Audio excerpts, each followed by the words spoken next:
ruthless conspiracy that relies primarily on covert means for expanding its sphere of influence. It is a system which has conscripted vast human and material resources into the building of a tightly knit, highly efficient machine that combines military, diplomatic, intelligence, economic, scientific, and political operations. Its preparations are concealed, not published. Its mistakes are buried, not headlined. Its dissenters are silenced, not praised. Billions of people just living out their lives, oblivious. Choice is an illusion created between those with power and those without. I drink your milkshake. I drink it up. Thank you, John Larson. I receive your kind words on behalf of all of our courageous members of the House of Representatives who want the best for the American people. And what we can do that is best for them in the next 24 hours is to pass affordable, accessible health care for all Americans. The best for all Americans is to have 32 million more people to have health insurance in our country. The best for... Piece of stinking filth. Shh, sitting at shop. This is AJ of the InfoWars. Listen to the Shaliak. This is Alex Jones of InfoWars. Listen to Shaliak on the Cold Reality News and Report. This is the coolest thing I have ever seen. Well, hello there.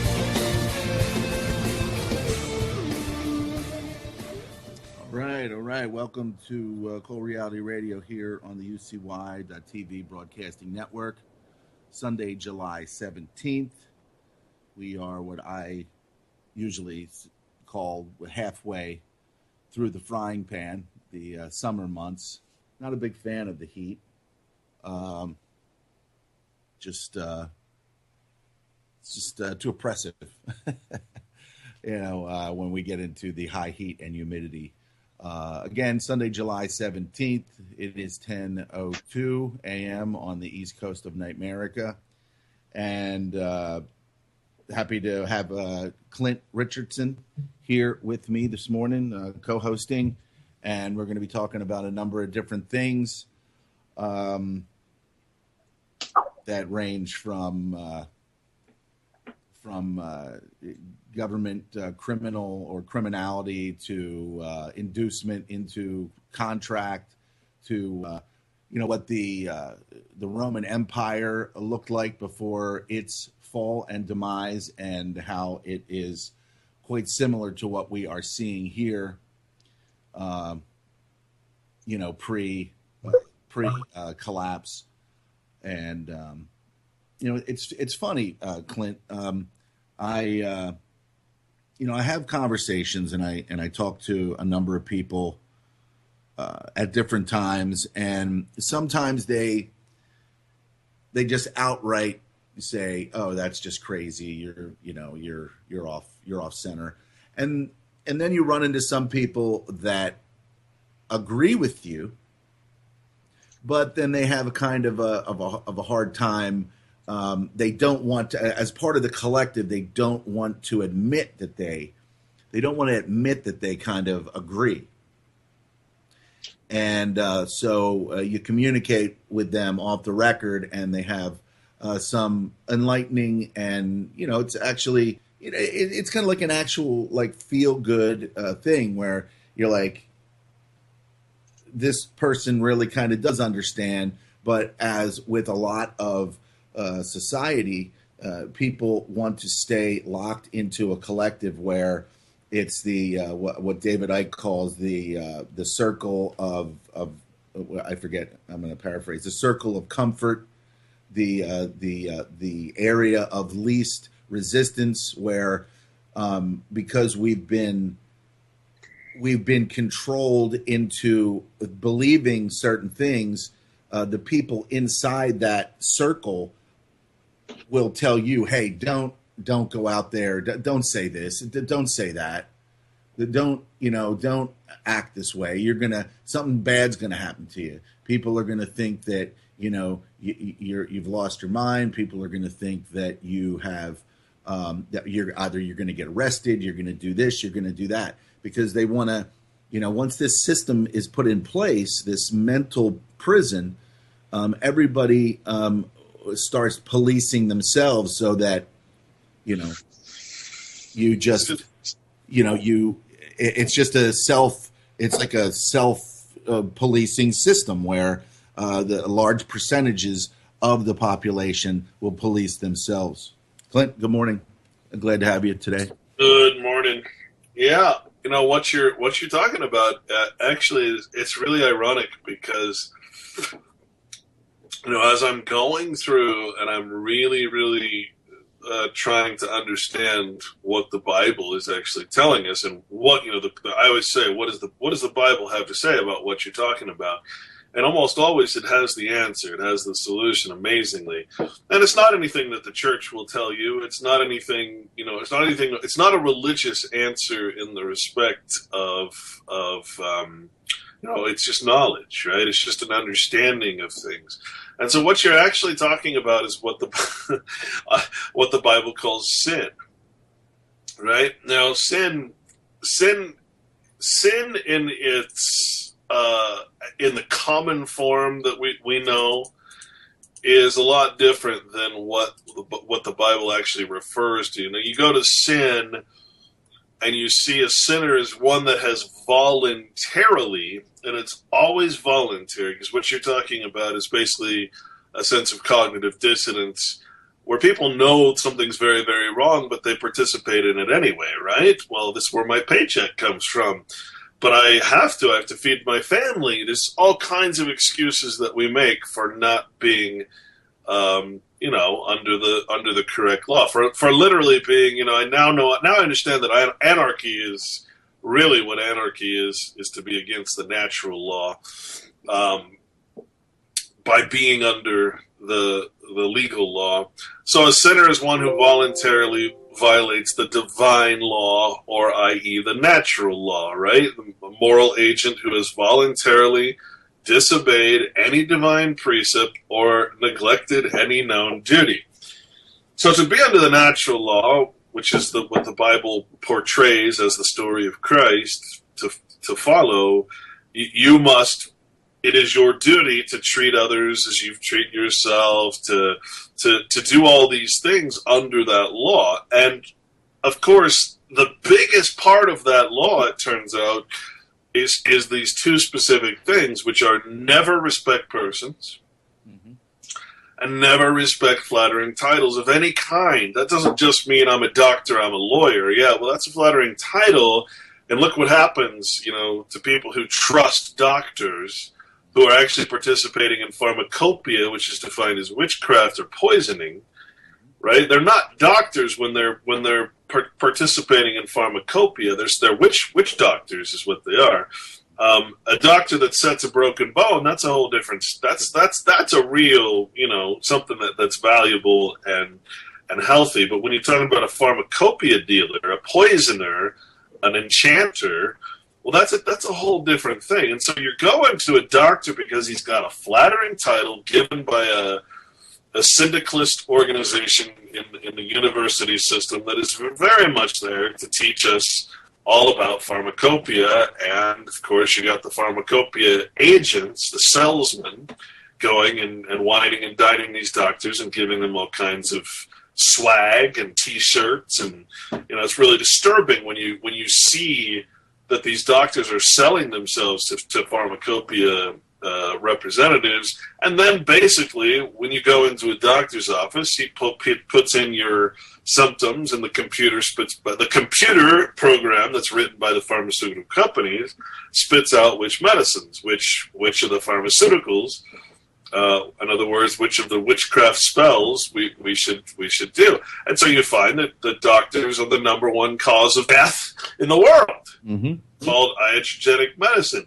All that stems from respecting the flattering title that was gained by the man that says, "Oh, I'm a doctor."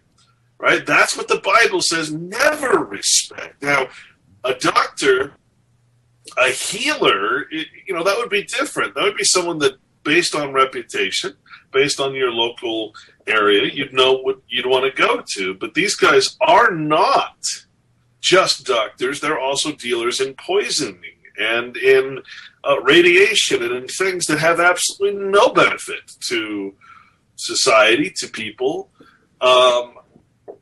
And trust me, I think everybody's been a victim. I've been a victim of so many bad things in hospitals. I think everybody can understand that trusting a doctor that you've never met before, that you know nothing about, just because some secretary assigns you that doctor, right? Some random healthcare company says, well, you're insured, you can go to this doctor, right? And they do that because they know that doctor will obey the mandatory limitations that are set upon that doctor because of the insurance. I mean, it's just one big, horrible commercial system, which is another thing the Bible says don't respect. All right, so we have a basic definition of sin, which is to voluntarily violate the divine or the moral law. Well, that's I'm sorry, folks, whether you like it or not, all your little organizations, all your trivium, all your natural law, whatever you call it, it comes from the Bible. Whether you like it or not, sorry, it's the ancient knowledge passed on from generation to generation. I'm sorry. If that is so hard to accept for people, I don't know what to tell them. But when we really get down, now that's what the church tells us that sin is, and it stops there. It doesn't go any further, because if the church went any further, and it actually told you what sin actually is, you would see that they are the sinners. You'd see that you're in sin by being part of that church. Mm-hmm. You're in sin by being part of anything. So let's go and, just to give you one example, the word sin is S-Y-N. S-Y-N. And it is used in the Bible for the word with, W-I-T-H. So when I'm with or beside or accompanying anything, or how it's used in the Bible. So it's used about 123 times. Strong's Concordance G4862 says sin. And just to give you an example of a verse, it says, Now the man out of whom the devils were departed besought him that he might be with him. But Jesus sent him away, saying, Return to thine own house and Shuha, etc., etc., etc. So there you have an example of how the word with is actually translated from the word sin. All right? Sin, the Latin sin, and then, of course, it's a different word when you go back to a different language. But the point is, what is sin compared to what the church will tell you what sin is?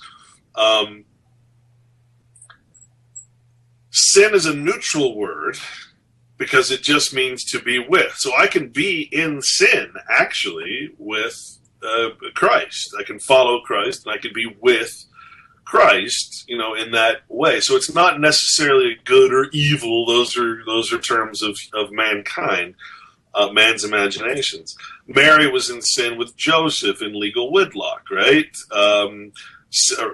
They were also registered or taxed under Caesar's protection. Caesar said all men should be taxed. So here's the real definition of sin, and I think of all things, this really answers your question, your initial statements about all these people out there who are knowingly ignoring the problems, knowingly pretending that their participation in whatever employments they're part of, whether it's being a bank teller or a computer programmer or a sound designer or anything else that's contributing to this massive tome of fiction that we live our lives by, the money system, the entertainment system, everything that's fiction. This is what sin is. So sin is defined by Strong's basically as a preposition denoting union to be with or together with anything, to be an association, a companionship, a process, a resemblance, a possession, instrumentality, addition, which is a reference to your name. You know, you have your additional name or your surname. And is connection with like synchronicity, like that type of thing? Because synchronicity. Absolutely. Every word that begins with the word SYN comes from the Latin, and it all has to do with being joined together or with something. And we'll cover a couple of those. Even the word synagogue is a word with sin in it because it's a congregation, right? And it's a congregation, a church congregation that is with, and the gog is like pedagogy, like it drives you, in other words. To be beside or to be with. Completeness is another concept. So again, you can be with Christ. So sin is not necessarily just always evil. It just means to be together. And so what the Bible says is sin is, again, your union. Well, that's okay. That's it even says to be constituted in here. Your instrumentality, your birth certificate, your addition, your name, your by association, you are doing things. Well, that means to be an employee, right? Thayer's Greek lexicon goes into more detail. It says denotes an accompaniment or fellowship, whether of action or of belief or of condition and experience. So there again, that covers the church, that covers the nation, and that covers your employment. A fellowship far closer and more intimate than expressed by other terms, which is subject of an active verb is said to be or to do something. Now, how many times, Shelley, have we talked about this, man? My whole book revolves around the notion that every verb and every adjective, which are sort of real, words, are turned into nouns. So, again, we have a name. Well, that's a noun. We have a title. That's a noun. So basically what is self-evident is turned into a noun, something that is that kind of... Exactly. Something that, if, I'm a healer, to heal is a verb, but to be a doctor is a flattering title, a noun. And it causes the whole population to be in a belief system that title means that you should trust that person. And, looking at statistics, looking at iatrogenic death, which is death by a doctor, no person in their right mind would trust a doctor. I mean, that's just by looking at statistics and looking at the fact that all disease, in my opinion, is caused by the pharmaceutical industry, whether it's vaccines or other injectables or, these horrible drugs.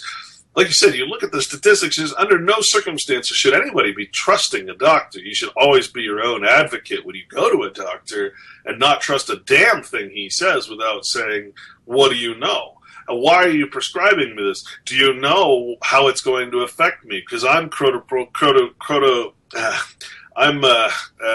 think of the word. I'm P450 and a couple other deficient, so I can't metabolize drugs, so I'm going to have the worst kind of side effects. Did you test me for that? Because 15 to 20% of people who take these pharmaceutical drugs and have really, really adverse mental and horrible effects are doing that because they can't metabolize the drug. Did you test me for that? Why are you just openly prescribing something that you know nothing about? Why are you treating me like I'm the same as everyone else? What the hell is your problem there, doctor? Mm-hmm. And that's because I'm trusting if you say so, sir, I'm going to take this poison, this literally something that I can't metabolize because of my DNA makeup, my epigenome. Oh, okay, that's great. And it kills me. I should be dead, by the way, because, I was prescribed muscle relaxers that I have no capacity to... Which one? Well...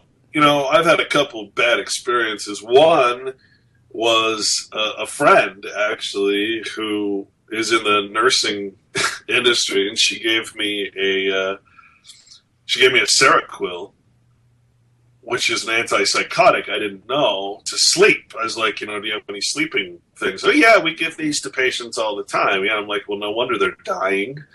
No wonder you're killing old people by giving them an antipsychotic to sleep, right? So I had the worst side effects, and fortunately I only took a little tiny piece of it, or I would have died. But I stopped breathing. I couldn't. My autonomic breathing response literally ceased. And I had to concentrate and actually think for about 10 hours. I had to breathe myself. I had to breathe in and breathe out. Like it wasn't automatic anymore.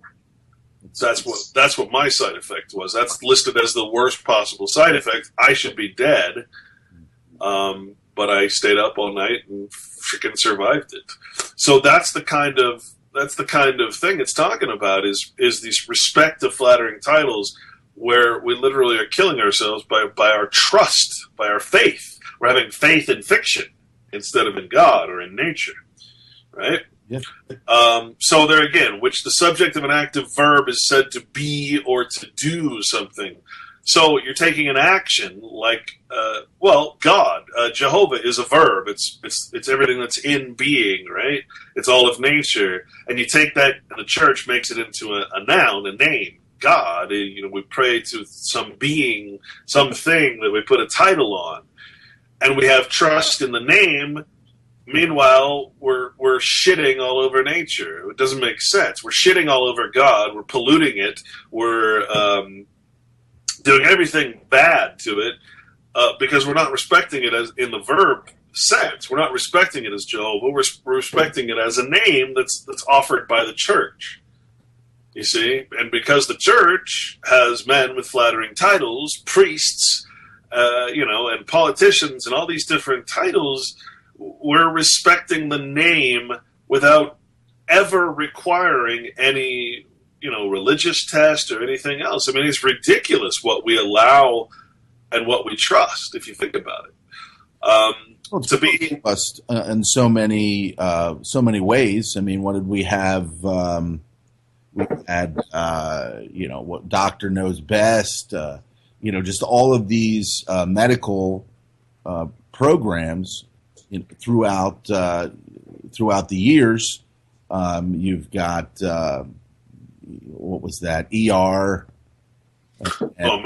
scrubs, and that's just a few to mention. Nothing could have been more damaging to people's knowledge base than those types of shows, and I include in those the Law and Order types of shows. My God, there is nothing to take away from Law and Order. I mean, Law and Order is so, and then there's Judge Judy and these amazingly, horribly misinforming shows about what law is. Never going to teach you anything about law, only about corruption. I mean, that's all those shows are about: corruption in the police, corruption in society, and how the two interact. Corruption in the system, and then you've got the hospital shows. Yeah, they're patently ridiculous. I know some nurse and doctor friends of mine love the Grey's Anatomy. I've tried to watch it a couple times, and every time I watch it, it's like, oh, okay, so there's a terrorist attack at the hospital. Oh, okay, a plane just crashed into the hospital. It's like you really draw that much drama for a hospital? You know how boring hospitals are in reality. I mean, it's how do you justify this kind of fiction? It's ridiculous, especially when you're in the industry, right? But they love it. They absolutely love it. It's not accurate. It's not, they cringe at some of the things that they watch, but hey, whatever. So, sin. Again, this is sin. This is to be associated or accompanied with something by its title, by its name. To be one or with one or to accompany one, to associate with one, the attendants of one on a journey, either the companions of one with the noun added. So what is that? again referring to. It's one thing, Shelley, for me and you to go out and do something. It's a whole other thing to be on a journey with a military, have the insignia of sergeant or soldier or general, and be that's when you're in sin, is when you have this added title and you're justifying your killing and raping and absolute debauchery to society and breaking of the natural law because you have a noun added, a name. Noun always just means name, person, place, or thing, right? Or to be with one's colleagues or fellow craftsmen, to be on one's side, to assist one, joined to verbs of standing, sitting, going, etc., to be associated with and with verbs of living, dying, and believing. The recipient of some action, to be it just goes on. Talks about rank, claimed for the church the same rank as the apostles, a more influential position, an accusative, the person or thing associated or added. So again, it's telling you that sin is the person or thing that you associate yourself to or add to your name. That is sin. A thing with its power or result of that which one has or carries with him. Obviously, we're carrying around our identification. We're carrying around our badges and IDs that say, hey, I'm a doctor, hey, I'm a lawyer, hey, I'm this, I am that. Hey, I'm a United States citizen. Hey, I'm in compact, I'm in union with this thing. And it just goes on. It talks about every form. But it also talks about being equipped with the power of our Lord Jesus Christ. That is also a sin, because you're associating yourself, you're following under the example of the law. You're trying to use that to live with Christ, to be united in spiritual bonds to Christ, and to lead a strong life by virtue of this union. See, that's what the church doesn't teach you that sin is, right? They only teach you the bad kind of sin. And because they're saying that, because they're saying to be, well, if you're involved in everything else but the church, it's bad. Well, no, actually being involved with the church is probably worse than all of those things, because it's taking you away from true knowledge, taking you away from what sin actually is. I'm a member of the Catholic Church. Well, that means you're in sin. I'm sorry. That's not my opinion. That's the Bible. That's the whole concordance and lexicon of the word. Yeah. It's a voluntary association. You've been pulled away from the natural, like you said many times. If you're going to pray, pray in a room by yourself. Well, that's what the Bible tells you. That's not what Clint tells you. That's what the Bible tells you. Right, exactly. It's right there. And I think the struggle is, and I'm beginning to, really get a firm grasp of, what you've been talking about, and reading the Straw Man, is that when I'm sitting there and I'm listening to people now more than ever, I'm being able to decode exactly what people have been indoctrinated into. It's the money, what money buys, the homes. Before I would say, Christ, I'm never going to be able to afford this, or I'm never going to be able to afford that, or I'm not, all I do is just work on, computers and technology. And now it's more apparent to me that, that these things are not that important. If I'm sitting there and somebody's talking about, well, her son, he's studying to be a doctor, and his daughter, she's going to be a lawyer, and then you sit there and you just say, I don't even want to participate in this, because it's again the flattering titles. It is part of a system that is just absolute, sin. It's it's like you say, sin is being associated with some, associated to what? So no thing. as opposed to be associated, with something, And I said that again this week when the time was appropriate. I said, hey, it's better to be no thing than something. And then it was just like, what? And it was like, but you can only pretend right. to be something. You aren't ever actually that thing. You are not a doctor. You have a certificate and a badge and other signs and symbols that say you are a doctor, but that doesn't make you a doctor. What makes you a healer is your actions, and what makes you a poisoner and a witch doctor is your actions, right? You gotta separate the verb, the actions, from the name, the title. And hey, let's face it, man. I mean, you ever thought about it this way? Doctors and nurses both are required to have like multiple $1 million insurance policies for malpractice. So you're going to tell me that you're going to a doctor who has insurance that says, oh, darn it, you killed somebody. Oh, you maimed them for life. Oh, you poisoned somebody. Don't worry. You're insured for that. Right. And a lot of people just think it's frivolous lawsuits, That's where they've been indoctrinated in a sense that if somebody's suing a doctor, then, and it's becoming more prevalent now that, people are being damaged by doctors, but still the overall mindset, the collective mindset is that doctors are prestige. They heal people more often than not. It's just like the whole vaccine premise that, there's going to be some people that have a reaction, and then mostly people that are not. And what do they say?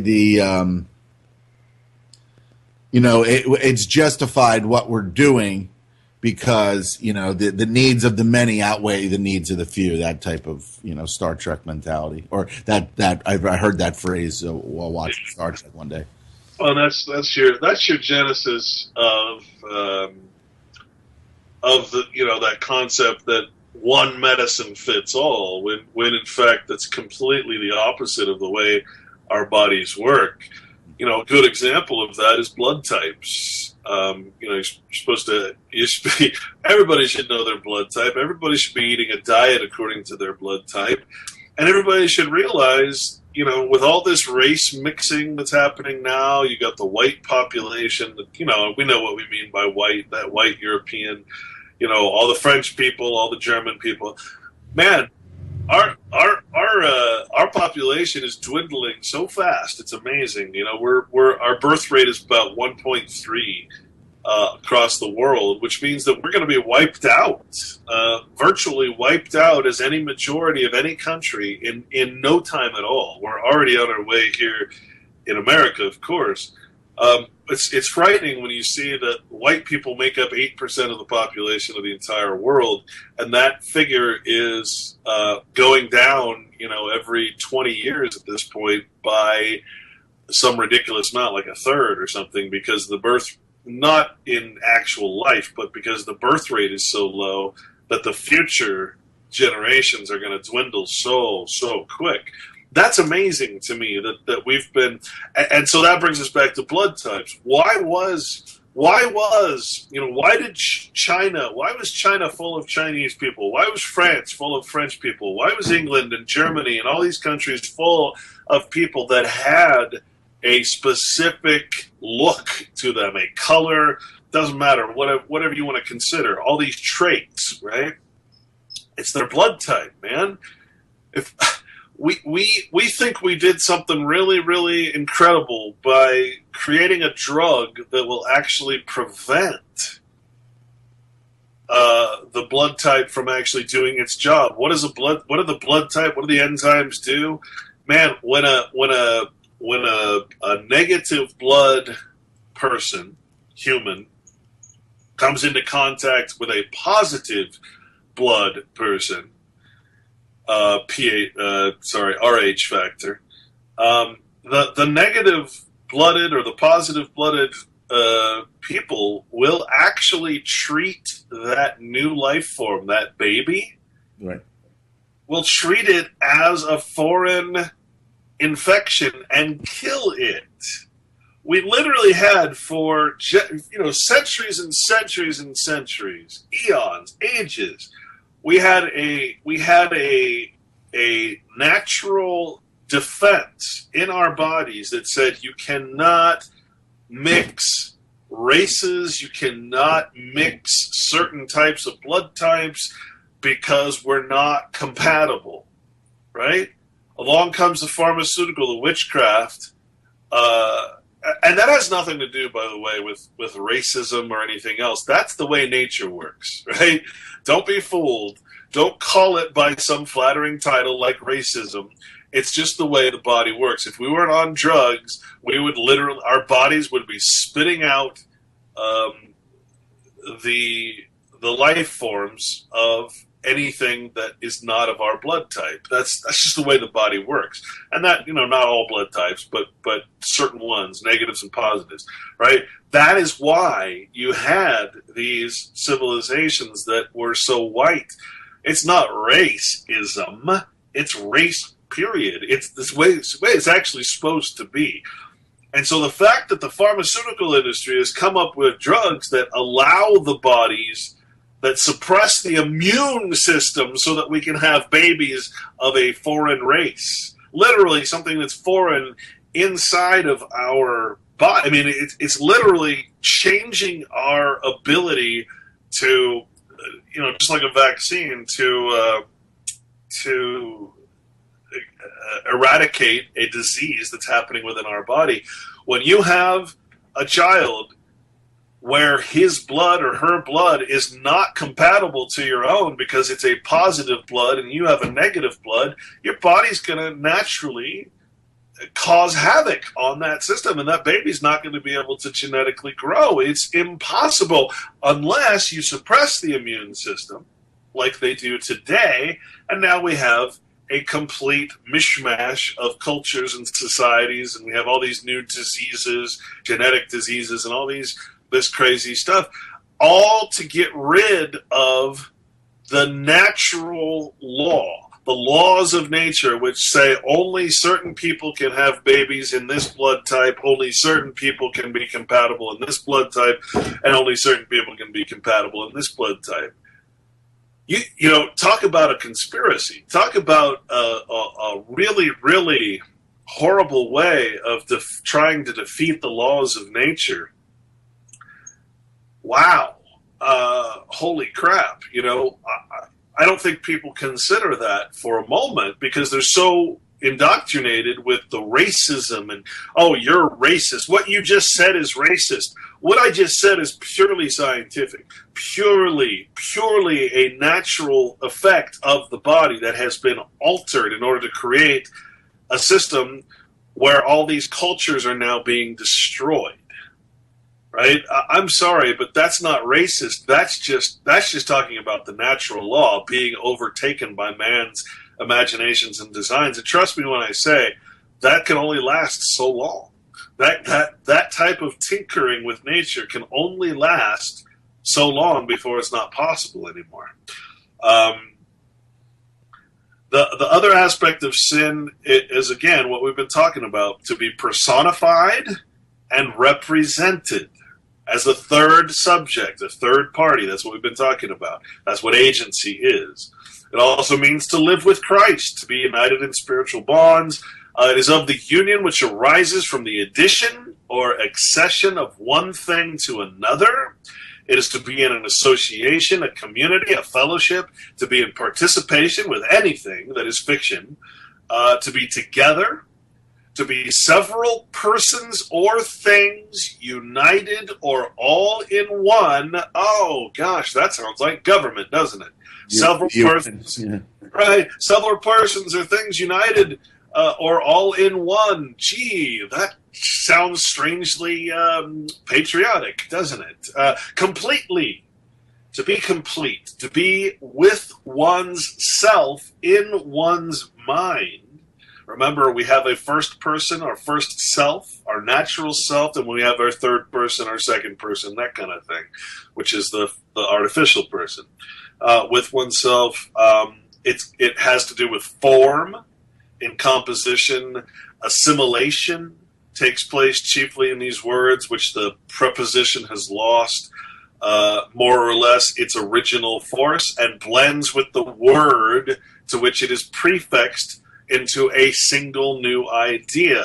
So I take Clint, I blend it with Richardson, the original force of Clint, which is my God-given name to where all unalienable natural rights are assigned, and I blend that with the word Richardson, which is a proprietary or a piece of property of the government. I attach that name, I prefix it, and now I have a single new idea, a person, a fictional person, a straw man named Clint Richardson. I took two different things, combined them, and made a new idea. In other words, I created something that is compounded or is a compound. And if you know anything about minerals, you know that trace minerals are always found like calcium or carbon or anything, but a compound is what we find when we find, say, chalk, which is calcium carbonate, a compound of two or more things, minerals, right? So we're taking two different things, carbon and calcium, we're combining them into chalk, and chalk is what they give us as a vitamin, which our bodies can't utilize because it's not water soluble. We can either have carbon or we can have calcium, but we can't have chalk, because calcium carbonate, because it's not, you know, you put a piece of chalk in water, it's just going to sit there for years and years and never dissolve. Well, that's what we're putting into our bodies, thanks to companies like, Centrum, and, you read any vitamin bottle or any supplement bottle, it's always in compounds. It's never the trace minerals. That's why I like Dr. H. Ruat was the real pioneer in creating these water soluble things that now Alex Jones and all these assholes are copying and not giving any credit to, taking their business and stuff. Where you put it under your tongue and it goes right into your body, that kind of thing. So, yeah, it's amazing. Again, that is sin, right? How many people know that? How many people have ever heard that? How many church members have ever been told that they're in sin by participating in a church? I guarantee you the church is not teaching this. The church is not teaching what's in the Bible. You go and you look at all the words that start with sin: synthetic, synthesis, synthesize, right? Synagogue. To be together in an assembly is synagogue, and to drive. Synthesis is to put or set something in composition, to put two or more things together, right? You go down, you find synod, constitutions made in provincial or diocesan synods, right? That's where your constitution comes from. Sorry, it's a religious document, whether you like it or not. A syncope or a syncopist is one who contracts words. To a synalagmatic contract is a bilateral contract in which the parties expressly enter into mutual engagements, binding themselves to each other. That's sin. Syncope is when two or more notes of one part, it's always something that's contracted or put together or with. Synaxis is to congregate. Synoduchy is where you substitute the genus for the species and the species for the genius, which is a lot to explain. Syntax is to be together, to put together. Syntax. Synchronism is with and time, right? It's a sin, believe it or not, man. It's a sin to be in God's timeless, priceless nature and to be in synchronicity or synchronism with the Roman frickin' calendar. with time. You could also say with history. What is history but the events of persons, places, and things? It's not the events of men. It's not even the truth, right? And that's where that thing about Rome comes in the statues, which we'll talk about. Synonym is to be with a name. We're all in synonym. A name, a noun, or other word having the same significance as another. You just go down. Synopsis is to be with a view.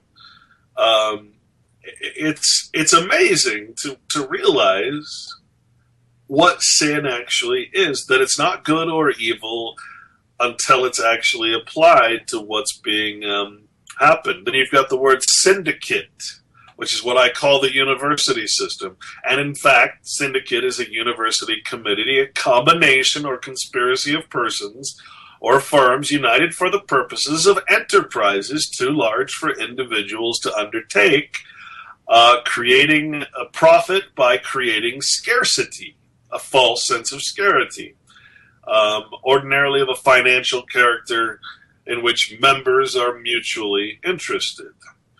Special combinations is another word for that. So again, syndicate, to be with in a committee, or words, to dictate. Amazing to me. This is everything right here. This is freaking everything. Well, when you've, obviously set out on your path years ago, and it is the information that continues on, which could be, what Patrick says, the continuum, as you've broken, if you could say, broken the code in your own, in your own journey, you've broken the code. You're continually finding more information that attaches to to the reality of where sin, like your very last show, you spoke about, you said archons.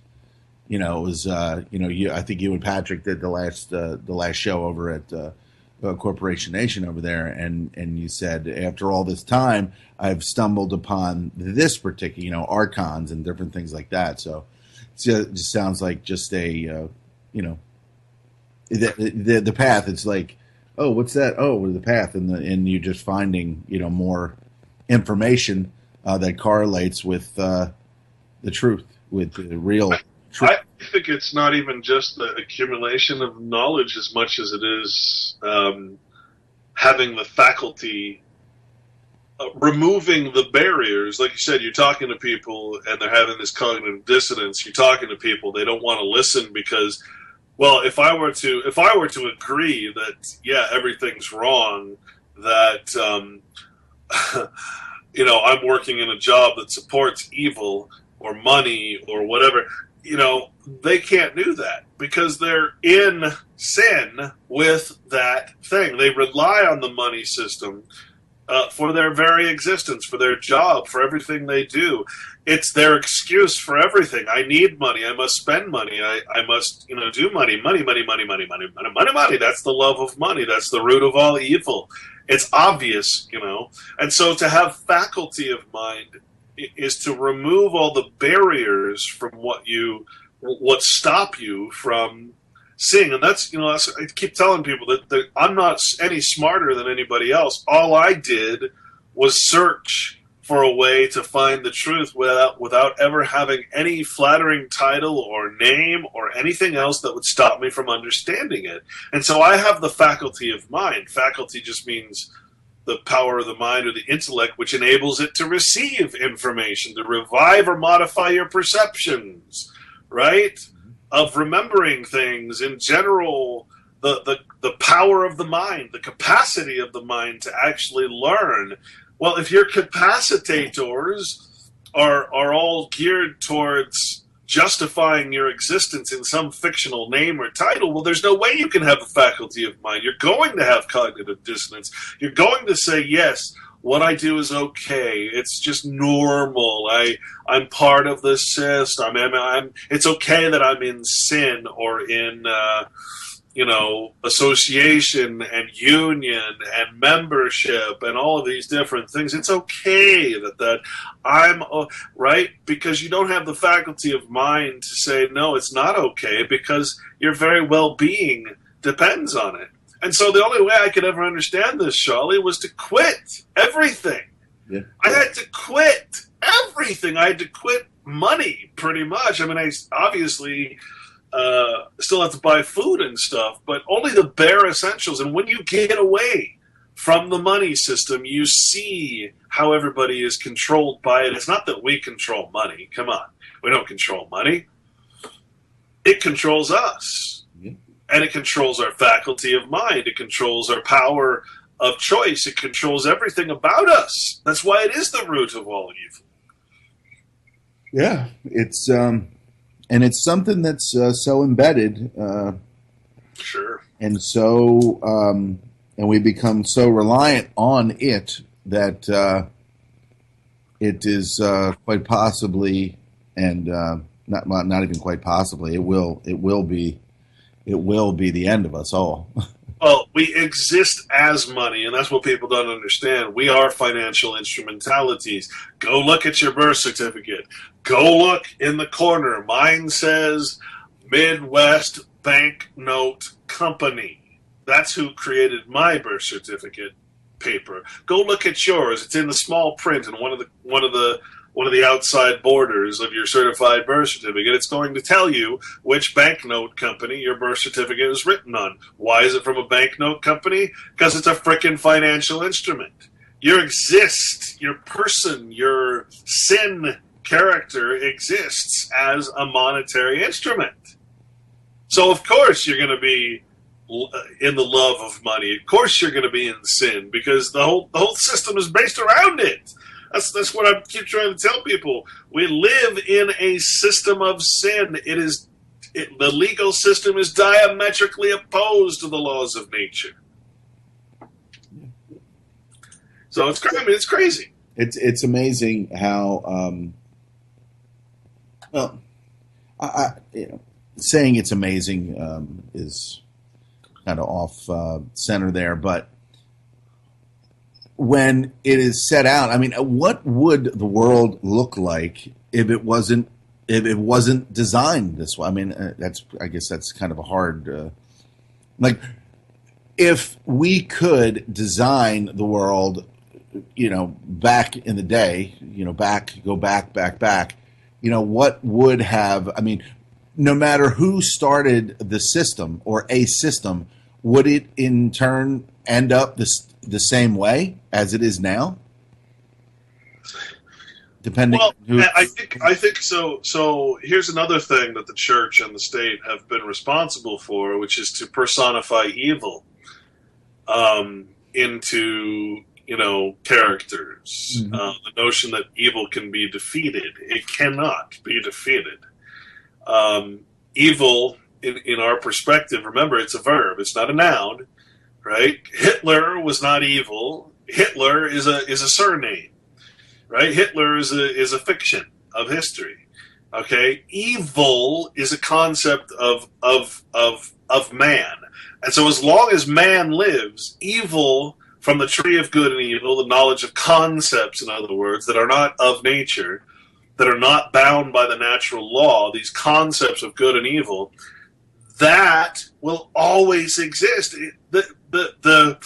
The problem with forming a society, the problem with having an aristocracy, is that it always devolves, especially after the first generation of those noble kings. It's always going to devolve, because the son is going to be born and have no concept of what it is to be under tyranny. So, of course, it's going to devolve, as Plato said, into democracy, and then in democracy.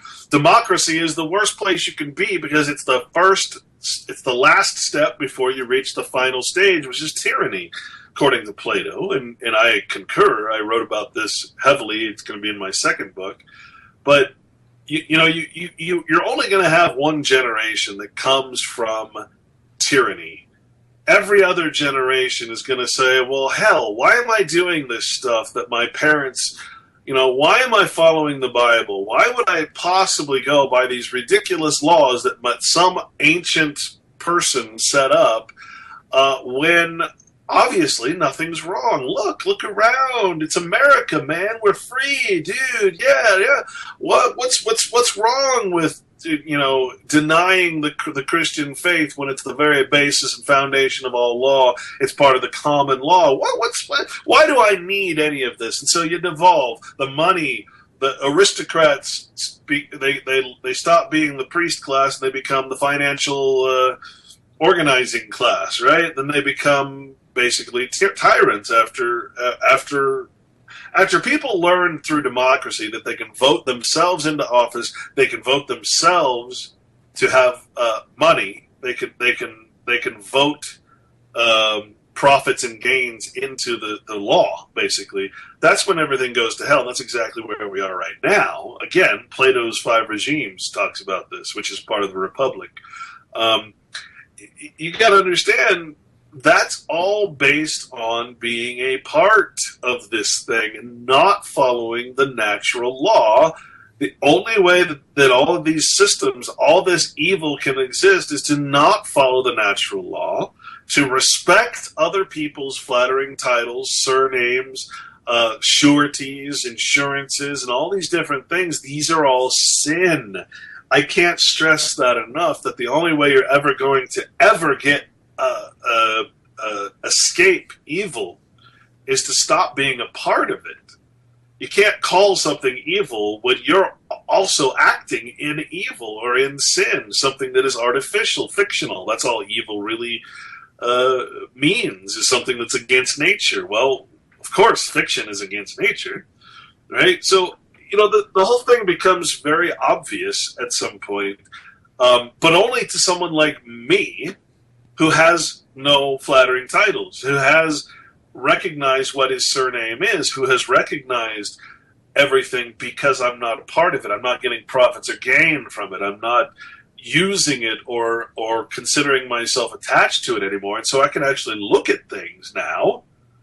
I can look at everybody's profession, quote unquote. Profession, what does that mean? I'm professing the good qualities of something. I'm its advocate or patron now. I'm its employee, so I have to defend it, right? I can't talk shit about that which is supporting me, right? Oh, no, just like you wouldn't want to talk shit about Satan if you're in hell, right? Right.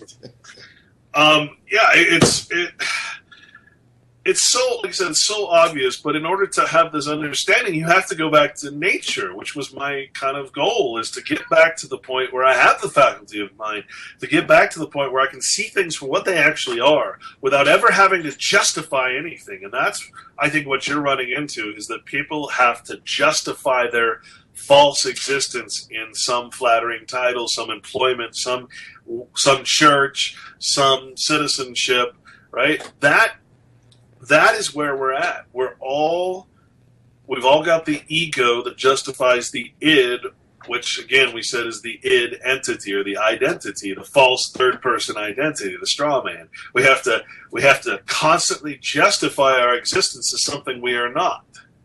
That's amazing, that is where true knowledge comes from. That's why the Bible tells you that true knowledge comes from the natural law. True knowledge comes from giving up everything that would cause you to not learn. And the only thing that's going to cause you to not learn is you defending your own actions as something that is actually against nature and against knowledge, right? Right. And for the largest portions of life here, that's never going to get through. No. Get through. I mean, I think you have to recognize, and that's why I say evil is not something that goes away or comes. Evil is always in the minds of men. Why is that? Because men are always seeking ease. Men are always looking for the easy way to do things, and if that means enslaving beasts, enslaving men, if that means creating technology that's ultimately going to destroy us, robot workforce and all that shit, well, that's good, because it's ease.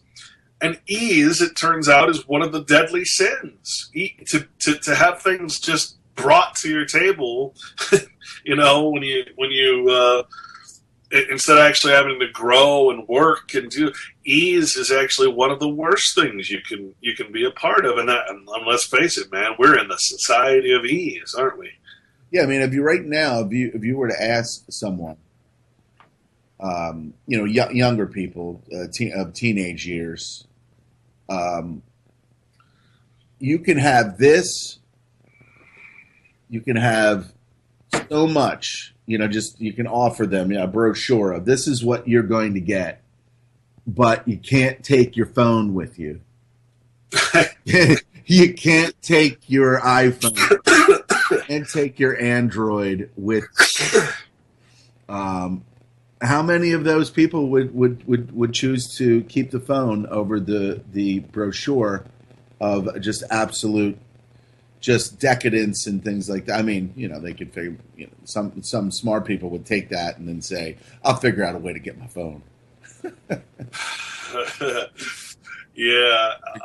And unfortunately, I think, I sort of have empathy now I have a lot of empathy now for my grandparents and the generations before them, and even my parents, who tried to warn us, tried to tell us that we're doing wrong things, tried to tell us, even when the first television came out, and that, going from, my mom used to go to the bathroom in an outhouse in a farm in Nebraska.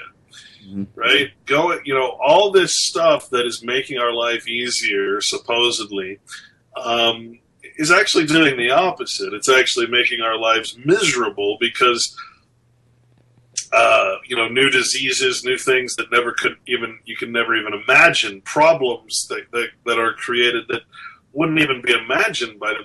That's what our parents were so frightened of, as they say. And now you and me, Shawley, we're watching as these new generations grow up. They're practically born with a freaking iPhone. They're born with Pokemon, whatever it is. I got these kids around my neighborhood right now that, there was a couple kids sitting on the bench, and I always take my dog to the park. And my dog, he's so tall that he'll drink out of the drinking fountain. without any issue, I get a picture of that. And usually kids, they go crazy. They call him the cow dog because he's a Harlequin Great Dane, right? And kids go crazy. And these kids were on their iPhone playing Pokemon. I don't know what the hell it's called. It's called Pokemon Go, and it is I'm trying to. From how it was defined to me is, it's a GPS set up system. There's these items that are in different areas, and they go to these areas to do battle with the. And honestly, until this week, I had no idea that the Mon in Pokemon was monster. I had absolutely no idea. So I'm talking to these people that are in their mid to late 20s that I work with, and they were involved in the whole Pokemon. Now I remember Pokemon from my nephews, and they had cards and all this other stuff. Marketing. It's so bizarre. It is bizarre. And then but they go do battle with these and kill these or are considered pocket monsters. And it's becoming this epidemic of people and some people are just they're getting somehow they're getting lured into. And I made a joke about this, but it was on the local fake news. They said, this could be dangerous, and of course they do it right before a commercial so that you tune back in. And so people are going into wooded areas. They're going into at night, and they're getting their heads clubbed in. And I said that, and everybody started laughing, like, "Oh my God!" You said, and I'm like, "Yeah, people are getting, they're getting, they're getting attacked. That's funny. Hey, there's a really good monster but you got to go to the heart of Compton. Right, to kill, and wear red. Wear red, not blue. Right, exactly. So, so that's kind of what's going on, and it's you can people will drive, and of course, what more a reason to distract people? They're driving and they're looking to see where these Pokemons are, and it's all through like GPS and.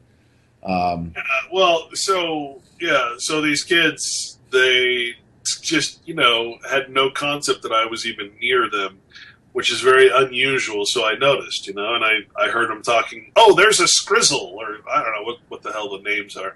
Yeah. Skrizzle. I worked on a game actually, and this is a very Japanese culture thing. Yeah, big time. I worked on a game called Monster Hunter, which is kind of similar, although probably a little more reasonable than Pokemon. But that whole Monster Hunter, Pokemon thing. There's all kinds of cartoons and stuff that are. The culture is really bizarre. Let's face it. When it comes to their animation, but it was one of the most pop. As I was working on it, it was like, okay, well, this will be a dud. Turns out to be one of the most sought after award winning games ever. This Monster Hunter game, and I'm like, what the hell? Seriously? And of course, that's because of the Japanese culture. Capcom, Yeah. So I'm downtown yesterday, and same thing, but in this time it's an adult. All the adults are doing it. They're stopping in the middle of the street and going, oh, look, there's a Scrappysaurus or whatever. Like, what the hell? Are you freaking kidding me? You're a grown man. Clint's like, I don't see what you're seeing.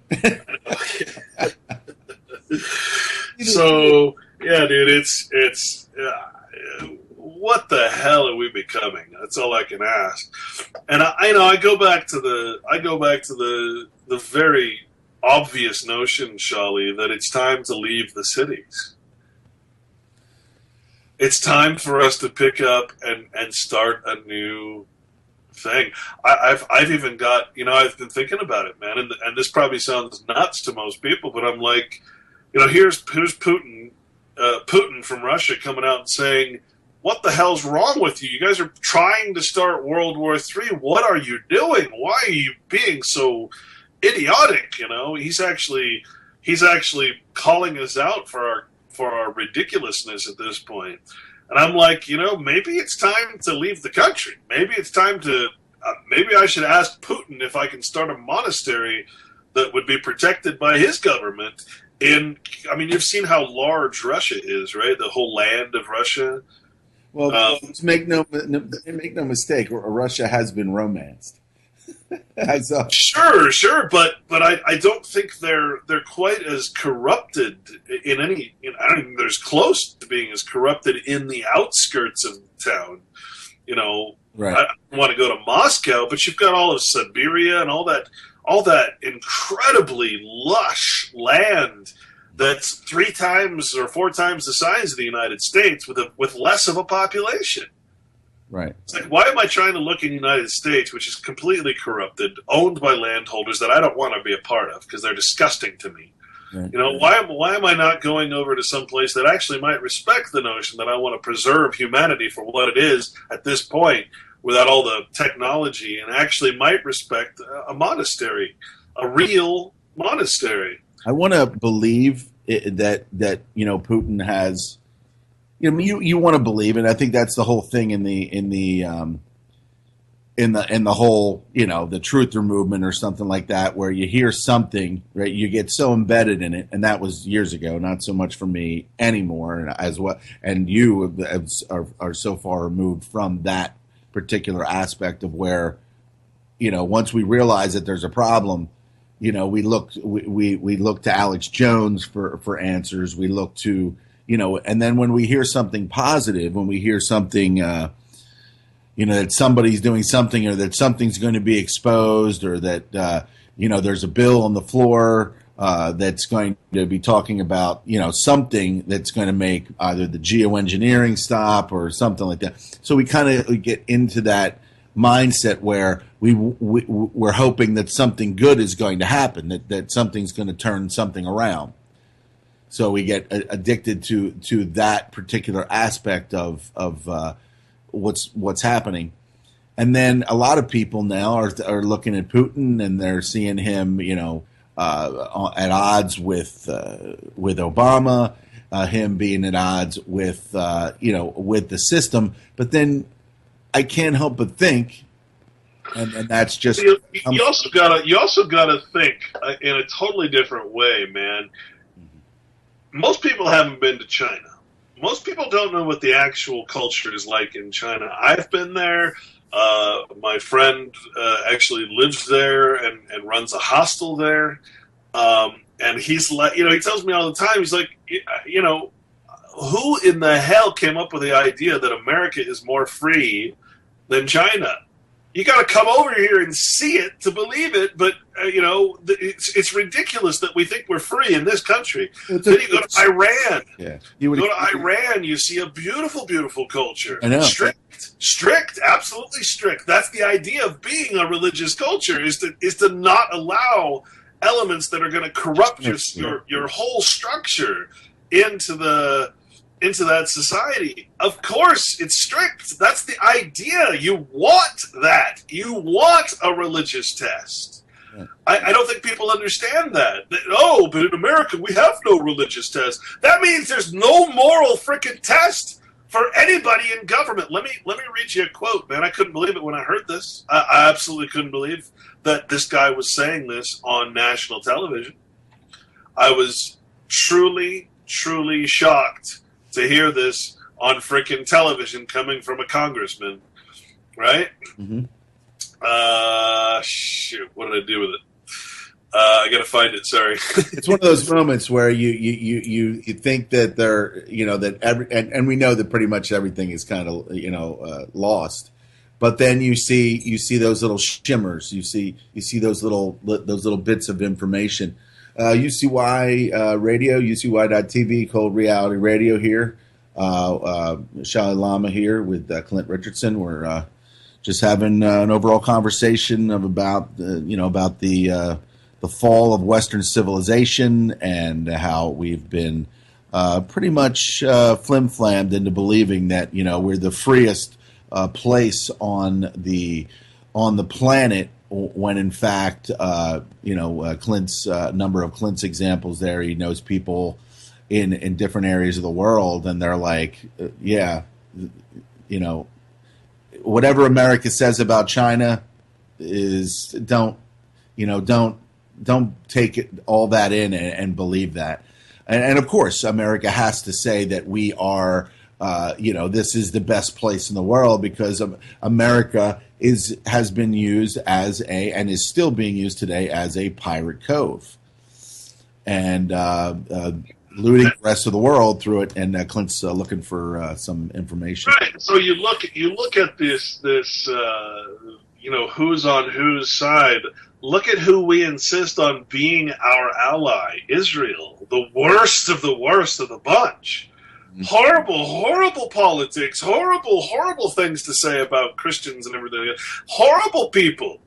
But that's our ally. They have to be our ally. Who's our ally? It's all the freaking evil countries out there. Sure. And then you've got China and Iran, which, if you actually delve into their culture, they're trying to preserve cultures that are thousands of years old. The whole concept behind the democracy nations is to destroy culture, to absolutely destroy and intermix and breed a new society that has no concept of the ancient ways, of the ancient laws, of the natural law. Absolutely nothing. So yeah, you can demonize these countries for all kinds of things. You could say, well, look how they treat foreigners. That's how we should be treating foreigners. I mean, I'm sorry to say it. Now we have a culture of immigrants, of illegal immigrants, I would say, which, again, I don't really agree with the term, but you get the point. a bunch of people coming in from other countries that are not agreeing in any way, shape, or form to be part of the culture, but in fact, then a protest against our culture, our set ways. That is what these countries are trying to prevent evil from entering into their midst. And we're demonizing them for that. We're saying, oh, well, look at them. They're horrible. They have a religion as their foundation. They're horrible. Wow. We are so stupid. The one guy in France, man, his name is Vince Easterman. He's just a French street preacher, but he says, I've been an eyewitness to France becoming increasingly Islamicized. And he said the reason for that is that there is no longer an ability to morally resist a strong culture like Islam coming into our country. And what he's saying there is that France, the people of France, have been so corrupted in their concept of true culture and true that they have no moral law or moral backing, no religion, in other words, no religious tendencies to stop a religious culture like Islam coming into the country. And so if you're going to look at religion and why it's important to a nation, it's actually to stop other cultures that are based solely on religion from ever infiltrating your society. You have to have a religious sense in order to thwart all others. Have a strong moral, fabric that holds people to a proper behavior, whatever proper behavior would be, but just to try to do things the right way to understand. But yeah, a lot of these countries. I mean, look at France. They had two of these big terror attacks. The one at the music festival, and then of course this Nice event. And something's going on in France that there must be a lot of pushback to what's going on. There must be a lot of good people in some sense that are still trying to hold this moral fabric together, because I mean they're hitting them hard, dude. They're Oh yeah. Well, see, I mean, I remember when David Duke first started reporting heavily on the Prime Minister of France. See, what's so great about this is now you see the Jones machine really coming into its purpose, which is to promote the Islamic takeover of everything, right? The Islamic that's Jews don't run Hollywood. The Islam, the Saudi Arabia, right? It's always the same thing. And of course, the people at the top are always going to set the lower classes, the lower geniuses upon each other. That's how you control, is to always make us fight each other and never realize who the problem is. And so Jones is now he was probably begging for them to do what they're doing now, because he couldn't protect Israel for that long, right? He couldn't keep saying the things he was saying and anybody take him seriously any longer, until all of a sudden now they're starting to make everybody refugees, starting to bomb their country, make them refugees, and then force them to get identified, get a social security number, move them into different countries, right? Mix cultures that are completely incompatible with each other. Right now, Jones can say, "See, I told you, it's the Islamification of America and all these different countries." Now it seems like Jones is telling the truth, when in fact, again, we got to go to the source. What's causing this? Who's controlling things? Right? It's always been that same agenda, where one group is pitting the other two groups against each other to cause war. It's what Albert Pike wrote about in Freemasonry. It's in the Protocols of Zion. So we can now blame and hate Islam, which is actually a peaceful, very peaceful religion, but one that's being turned violent and militarized by, of course, these Mossad and CIA agents, right? So it's so obvious what's happening, but now Jones has his platform. Now Jones doesn't have to make excuses anymore for supporting, Israel. It's it really pisses me off. But it's like I said. I mean, if you compare cultures, you can see which one is truly the evil culture, truly the culture of artifice, truly the culture of money and wealth and opulence, compared to these other nations. Look at Iran, look at Russia, I'm sorry, but there's no comparison. There's no comparison as to which one, if you knew anything about the actual culture and have actually been there. I've been to Moscow. If you've actually been there, you have a completely different perspective. Yeah, I mean, we are taught a false narrative about the rest of the world. The information, the news, we see it. I mean, all you have to do is, watch a little bit of RT, and you will see that nothing gets. The information comes across the ocean, and it goes through a bottleneck filter, and then we get just ridiculous, awful, brain numbing, just stupidity in the news.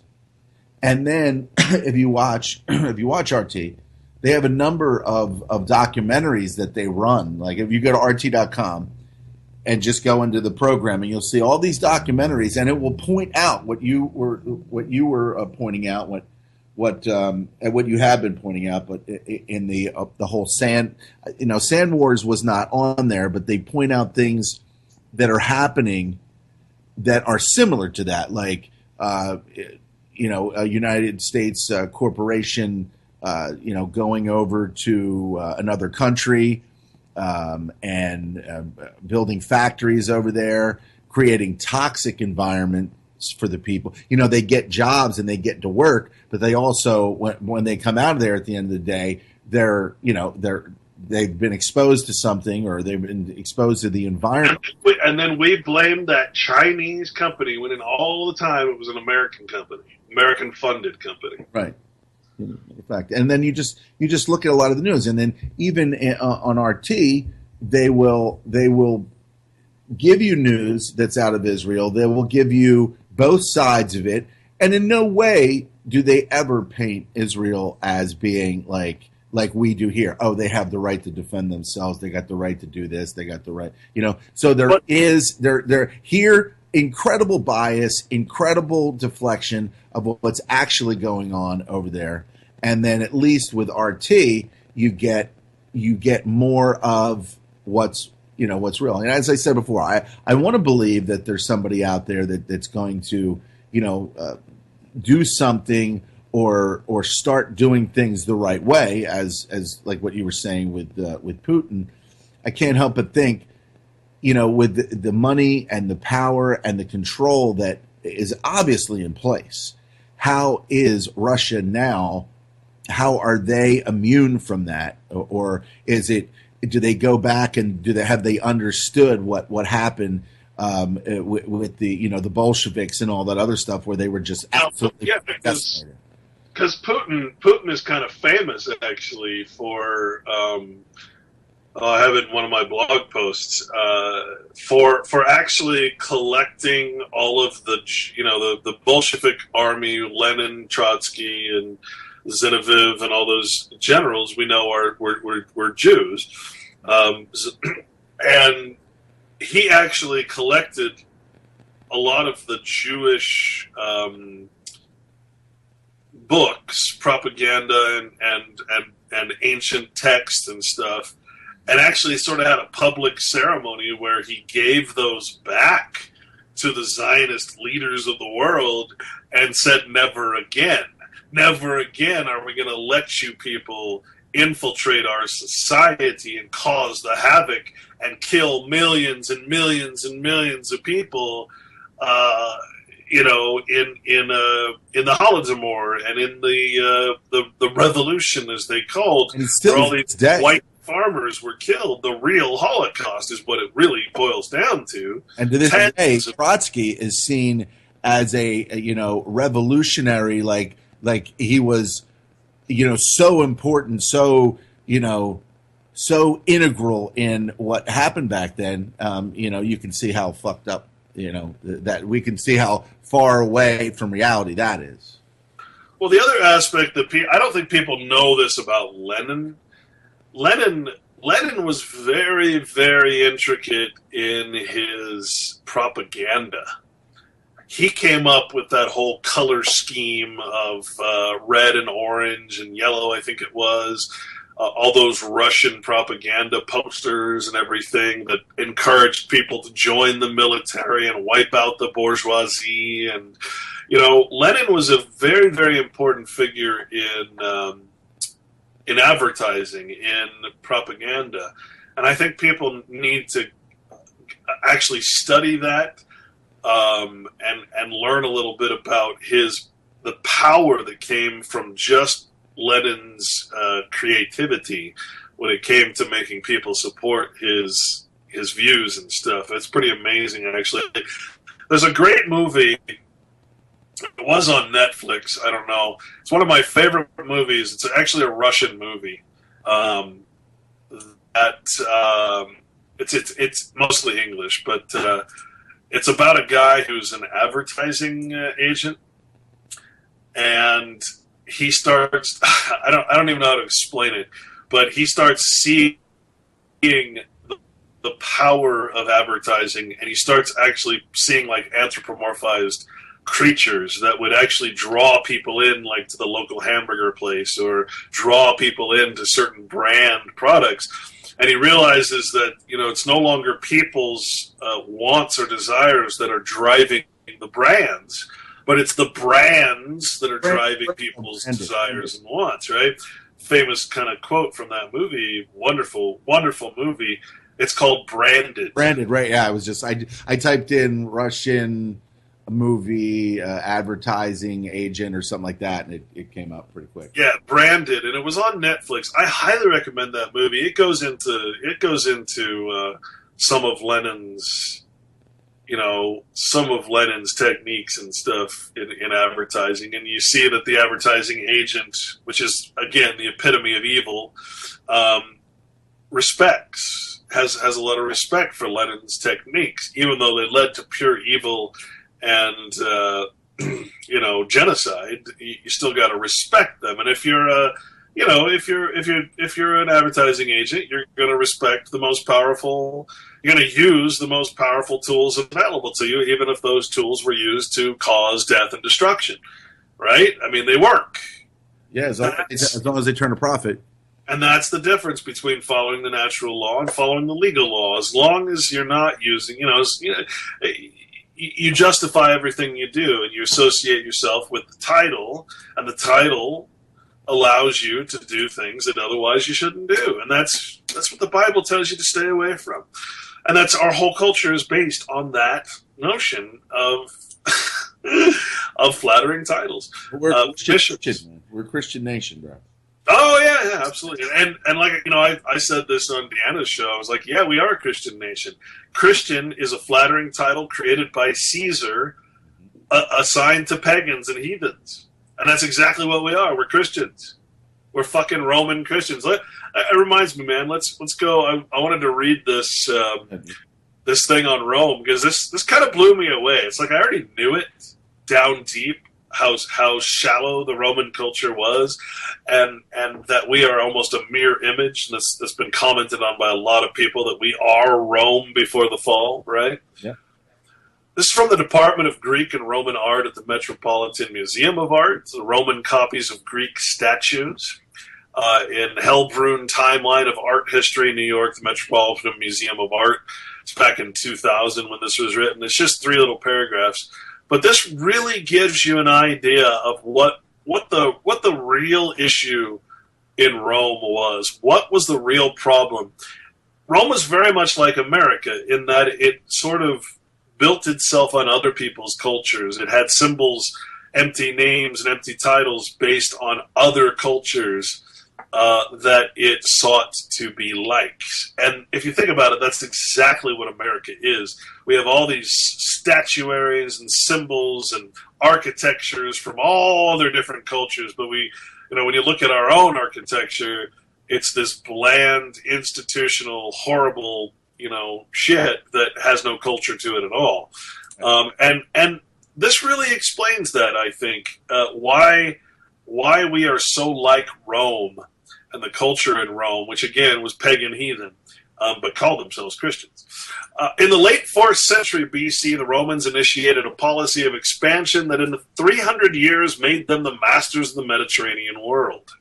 Impressed by the wealth, culture, and beauty of the Greek cities, victorious generals returned to Rome with booty that included, in other words, they stole, included works of, that booty is a pirate term, by the way, that included works of art in all media.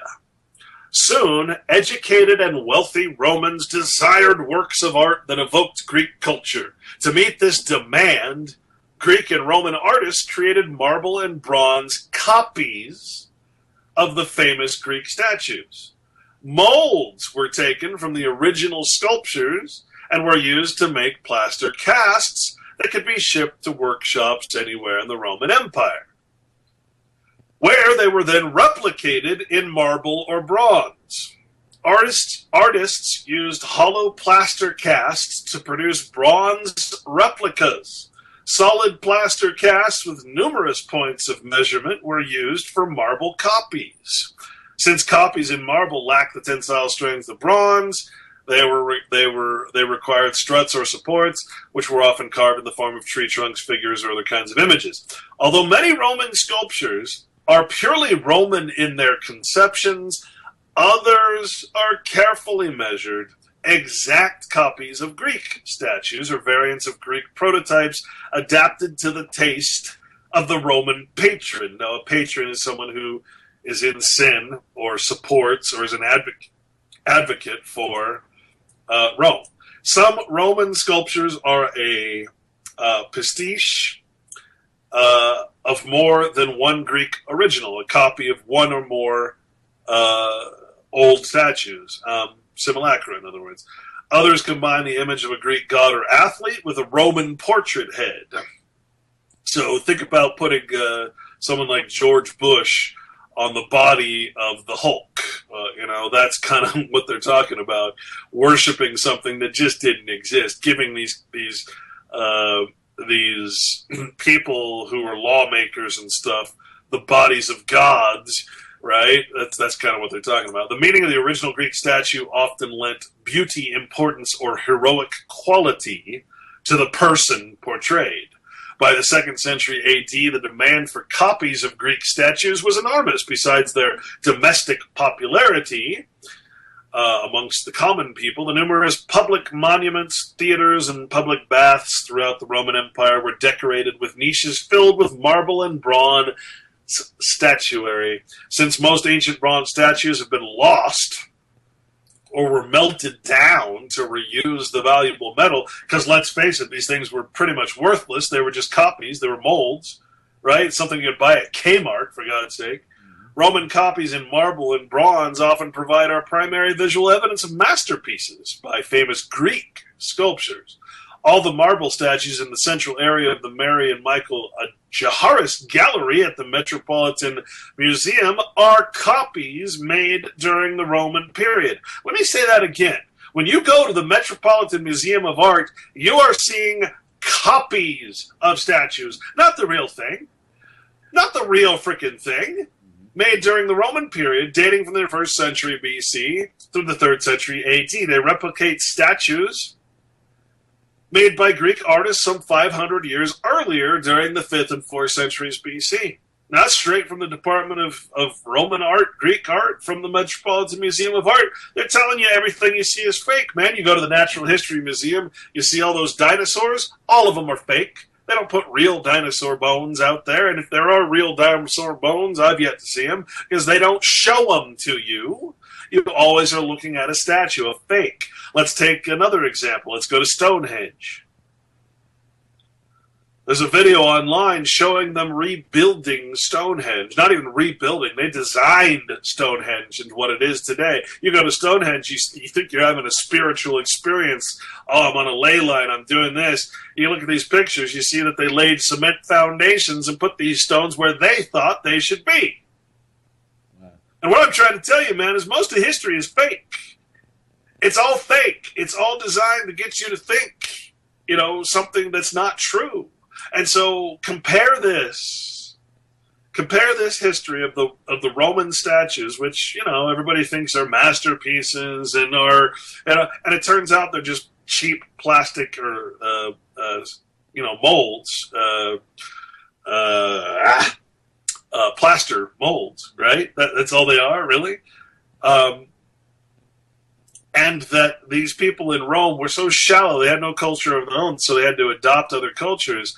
They used these symbols of wealth to pretend that they too were wealthy, and they got so caught up in the simulacra, the copy without an original. They got so caught up in their own little matrix of artificialness that they burned. They lost everything and that's exactly where we are today, man. We worship the symbols, the representations. We're in sin, and therefore we're going to die. Our culture is going to die. What little culture we actually have. We are just like Rome. We go to our local grocery store or whatever. We buy gnomes. We buy whatever statues. We buy pillars. We amazing when you think about it. And so you got to start wondering how much of the architecture is actually just molds. Right. All those pillars that look exactly the same, that great detail. How much of that was just molds? Right? I mean, it's all fake. That's why you're not supposed to worship artificial things. You're not supposed to be a part of these cities and these municipals, corporations. You're not supposed to do that. Yeah. And yet that's exactly where we are. Yeah, it is cyclical and sick at the same time. To me, it's become more like a case study. It's like watching the end and just recording it for what it is, Yeah, just the that along with the destruction of the environment, which is also being blamed, obviously being blamed on. Well, the point I think, going back to what you were saying earlier, is that evil is always going to be there. Evil is a verb. It's It's the actions of men. Evil does not exist in some form that the church teaches you. There's no devil. There's no, the word devil means evil genius, and it's talking about man. There's no Satan. Satan means what is adversarial to nature, and that can only be man. Man is the only one with the capacity to create imagery and things that are opposed to nature. Only man can do that. And so the only way to protect yourself and your society, whatever you build, from evil is to have your religion be exactly what what the Bible is, which is the worship of nature above all else, the worship of quote-unquote creation, the worship of life itself, and the laws of nature as they stand without man's interference. That is what true Christianity is. Not what the church teaches, not what the church has created, but what the Bible actually teaches is the worship of nature as your God, above all else, above all titles, above all names, and above all laws that you might create. And the only way you're ever going to escape evil is to not participate in it, because it's always going to be there. Men are always going to seek ease. Men are always going to seek a way to create a system that enslaves other men, species, nature itself. that is the lesson to learn. And it's not an easy lesson. It's not something that most people are going to grasp onto, because most people are going to grasp onto ease, evil. And the Bible tells you that. It says, look, the path is narrow. The path is very narrow, because a wealthy man can't enter into the kingdom of heaven, right? Kingdom of heaven is nature.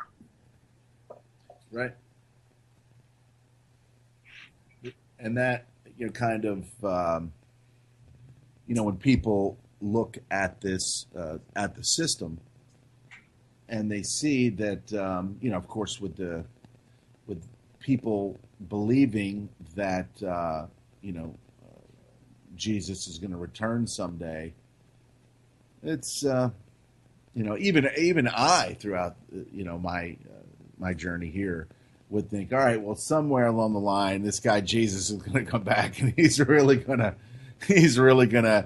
put these people in their place, But if Jesus' own words were, "I'm here to save you, not to judge you." He's not here to pass judgment on you. That's God. See, that's the problem, man. You worship Jesus as God. A lot of people do. They say Jesus is God. It's nothing in the Bible that says Jesus is God. That's from the church. And in order to make man into God, then the Pope can be Christ, and the King of England can be Christ. Right? The Bible says there's a lot of Christ, and it says you should be Christ-like. There's a lot of Antichrist as well. Right? So to worship. See, this is the problem, man. Everybody has a savior. Everybody has their returning God. What's the most popular returning God today? Unfortunately, it's not Jesus. It's Nibiru. It's the fucking aliens. The fucking aliens, the Galactic Federation is our savior. They're going to come and they're going to save us. Right? Everybody has their God. Everybody has their savior, the returning God. Some people, it's the Zodiac. The water bearer, right, is next, right? We're in the returning god of Pisces, and now the next one is the water bearer, Aquarius. He's the next returning god of the Zodiac. They're all returning. Pisces will return in another 10, 20,000 years or whatever. Everybody has their returning god, but people don't want to admit that all of it is religion, including the return of Christ as an anthropomorphized human character. Christ will only return as a consciousness in men. When men start acting Christ-like, acting according to the laws of nature, that is when Christ returns. All right? So you can go and you can focus on your aliens, on your returning planets. Man, if those things are true, you're probably going to be dead anyway. It's not going to help you. Right? These things are not saviors. They're creations of men. Period. All right? The only thing that's going to save you is if you start acting like you're supposed to act. Take responsibility. Realize that you people out there are the problem. Oh, well, just like we have all these gods, we also have all our demons, our devils. Let's blame the Rockefellers. Rockefellers are evil. They're the problem. No, they're not the problem. They're a thief. They're pirates. That's all they are. Don't get mad at a pirate for doing what a pirate does. Realize that, hey, maybe the problem is that you're using their money. You're using their valuation of gold. They fix the price every day, and you respect it. Who's the problem? Is it you? Because you're the one using what they are giving. You're voluntarily saying that gold is worth what they say it is in the London fixing every day in the city of London, the Rothschild Bank there, where the United States has an office, and meet every day to decide what the fixed price of gold is going to be. Look it up, the London fixing. Right? You're the problem, not them. You are using and participating and in union with them because you are using their money. You are using their credit from their banks. And you know what? My worst complaint, my biggest pet peeve are pensioners, because pensioners, especially government pensioners, allow their money to be invested in Rothschild banks and all the different companies and the Carlyle Group. You'd be amazed at how much the California pension fund and all these other public pension funds of government all these people out there who complain and complain about welfare when welfare is not even close to the amount of taxpayer money that goes into public pension funds, right? They're complaining about that. Meanwhile, what is a pension fund but welfare for the middle class?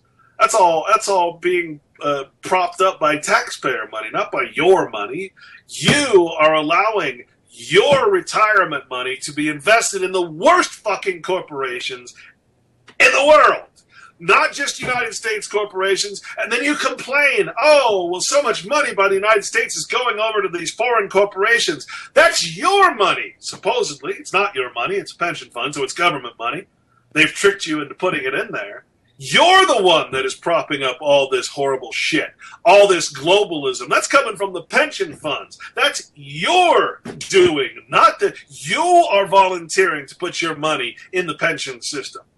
We have no right to blame the pirates when we are signing up to be on their frickin' ships.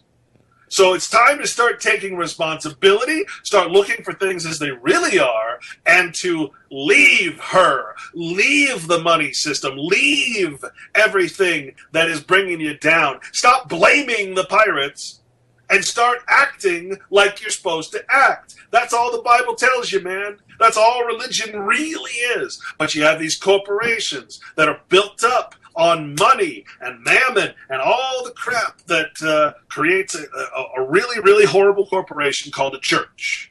And that's where you're putting your faith. You're putting your faith, as the dollar says, in God we trust. Well, if you have in God we trust on money, well, then that God is most certainly mammon. Indeed. So, and this whole thing that was going on with the BRICS, and they were talking about, a new currency or something like that. What did you follow that? Did you?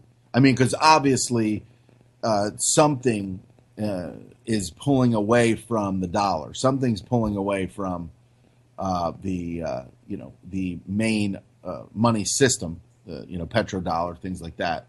That will assuredly level the American corporation at that time, unless they've got, obviously, they have other plans. But what was the BRICS? Does that have any possibility of replacing this and making it a more equal level playing ground, or no? You had the shill Ron Paul, whom I've exposed in every way possible. People don't want to listen. But you had Ron Paul and people like Ron Paul always promoting their, Austrian economics or whatever, always promoting gold and always promoting the notion of having a commodity-backed currency, right? And so when you're looking at what they're shooting for, we have to stop and realize that any object, whether it exists or does not exist, can be money. A chicken can be money. Oil can be money, right? And when we're talking about money, what we're really talking about is mammon, to value something in something that doesn't actually exist. To put a value on anything is mammon, right? It's the opposite of charity. It's the opposite of love. It's the opposite of the respect of nature and its laws. It's to put an artificial value on something and compare it to something else. That's the basis of aristocratic societies, to put a value on a man based on his nobility, his blood, his title, and compare it to the commonality. That's what spawned the Bolshevik Revolution. That's what spawns world wars, is the valuation of the elite or the aristocracy, the nobility, as being more valuable than the slave class. Right? That's all money. That all has to do with money. It's nothing else. Right? So when you're talking about BRICS, you're talking about cashless society, you're talking about Bitcoin, whatever it is that floats your boat and you think is better than the current system, it's all the same thing. It's money. Money is fucking evil. There's no getting around it. When you put a value on something, it's freaking evil. It's not charity. Charity is the cure for all of this. It's the opposite of charity. It's the opposite of love. It's the opposite of peace. Right? So no matter what system you're looking at, the whole idea is to get you to put a value on something that doesn't actually exist, to value one thing more than the other. So if you're going to ask me the intricacies of bricks and the intricacies of these things, I'm tired of talking about it. It's fucking evil. That's the only intricacy you need to know. It's the root of evil because it's the root of valuation, of mammon, of putting a false title, which includes value, onto something that is based on nothing. That is the ultimate sin. That is valuing something as, trading your labor for money is accepting something that is worthless for your own property. The IRS even defines your labor as your own property. That's why it can't actually tax you unless you're stupid enough to file tax returns. Right? I mean, I'm telling you, man, I refuse to get into debates with people about money anymore, because once you realize what money is, what it stands for, what it signifies, and that it is truly the root of all evil, how can you debate on its finer points? How can you try to justify it anymore when it's the very thing that is causing every single problem we have? Yeah. They're going for a cashless society. They're going for a system where everybody makes the same wage. Everybody does this. Everybody. And, ultimately that would be the same thing as a true equity in nature, except in their system, there's always going to be that top elite. There's always going to be the landholders, the controllers, and then everybody else down here in their money system. Means that's what we have to understand. It's not our money. In their money system, we're all going to be controlled as slaves through the money. We are only going to be able to do things and participate in commerce depending on our money situation, right? We can't grow food. We can't do anything. It's all got to be regulated, and the fact that you're going to have a cashless society where there's no anonymity whatsoever means that you're not going to be able to do shit out here. Everything's going to be tagged, tracked. If you trade something illegally, it's going to be known. If you speed on the highway, your GPS now tells you what the speed limit is on every road. That they're not even going to need to patrol the roads anymore. They're going to know you're speeding just by your GPS. Yeah. Right? I mean, money is more than just money. Money is a complete and total system of control, because everything becomes valued in money instead of their actual nature. Yeah. Yeah, and I don't think any one of them are going to move into a system of charity anytime soon. Well, remember, charity, every word has a dualistic meaning. So charity in the legal sense is not charity at all. It's the name of a corporation. It's not the verb charity, it's the noun, the name charity. Right. Just like Christian is a noun, a name, it doesn't mean anything. So what was it? And you mentioned that the second book, and I wanted to also get Clint's information out there for the strawmanstory.info. Again, strawmanstory.info. You can go over there. You can download his book for free, and also if you'd like to make a donation there, you can. The information is on that page for that. Clint's trying to get his book, get his document, his strawman information into book form, so it can be proliferated out there, so that it can never be deleted digitally. that's the donations would go. Well, you know what's ironic about that, man, is, and I'm going to write a blog about this because there's no way for someone like me to get ahead in any way, shape, or form. Whether it's from making movies or writing, or I was thinking about this the other day, and all the conferences that people hold. I held a conference here in worst place to hold a conference is Utah because it's the Beehive State. Everybody's part of the Mormon horde. Trying to bring all these guests, that I'd hear on the InfoWars and those kind of things, and had a really, really good conference, and no one showed up. I paid for it out of my own pocket, went into debt, trying to put on a frickin' conference that nobody could attend. No radio station would support it. That's the kind of shit that I'm used to. That's the kind of stuff that I'm used to. Putting my own... And I know a lot of people who've tried to throw conferences can attest to the same thing. These speakers want speaker fees and all this shit. I'm like, you got to be kidding me. You try to do good things. You try to, and ultimately, you end up paying it for yourself. Here I am. I'm sitting. I've collected 3,800 or so in donations, and I'm very, very grateful to people who've donated. But the people who've donated have been like. Giving me one lady's, I'm very grateful. She sent me $800 in the mail. One sent 100, another sent 200.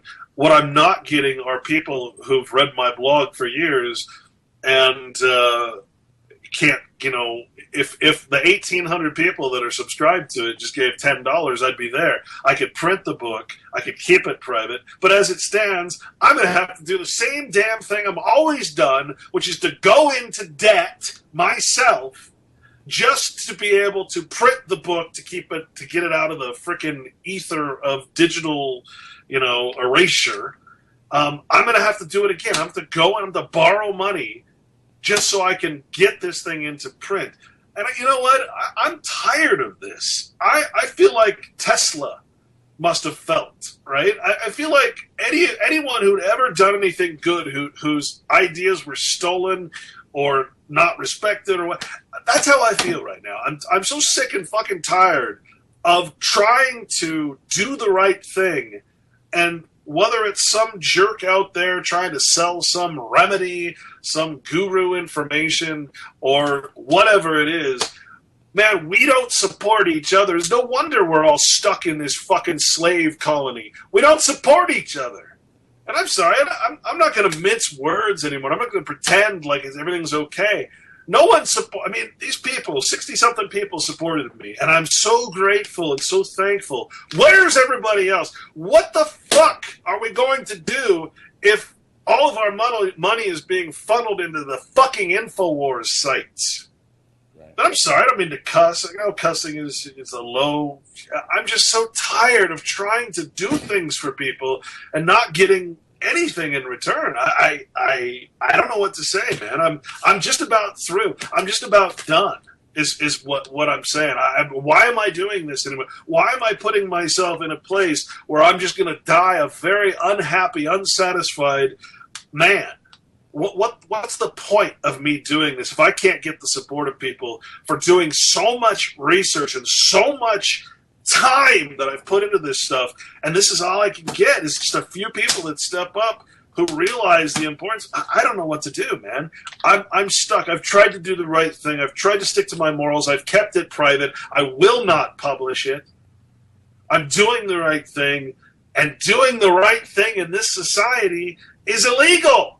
It's wrong. It's not upheld. We don't support it. Right? I just don't know what to do, man. I'm frustrated all to hell. I'm depressed. Like I don't know what to do. And that's from the heart, man. Sorry, I don't mean to. It's okay. It means that. Thanks everybody for hanging out today, and remember, read the information and do what you think is best as far as. Only one holistic system of systems. I will MK Ultra. AK scope on ya. If the MK hits you, it's guaranteed to open ya. The 57mm Mark 110, 220 rounds a minute, try to stop them. Don't put that on your wish list, that's retarded babble. Protesters make the hit list soon as they start to rabble. They are nothing but fishes in the barrel. It doesn't have to be Christmas for a carol. Some decorate with ornamental decorum. Some perform Shakanar on Hanukkah and Purim. That's where my job come in. I am a blessing to the mercenary for the corporation selling weapons to them. Any potential competitor step into them. I'm authorized to knock them out and stick a GPS into them. They wanna sell uranium to Iran that's enriched. That's a bitch. Now we gotta teach a lesson to them.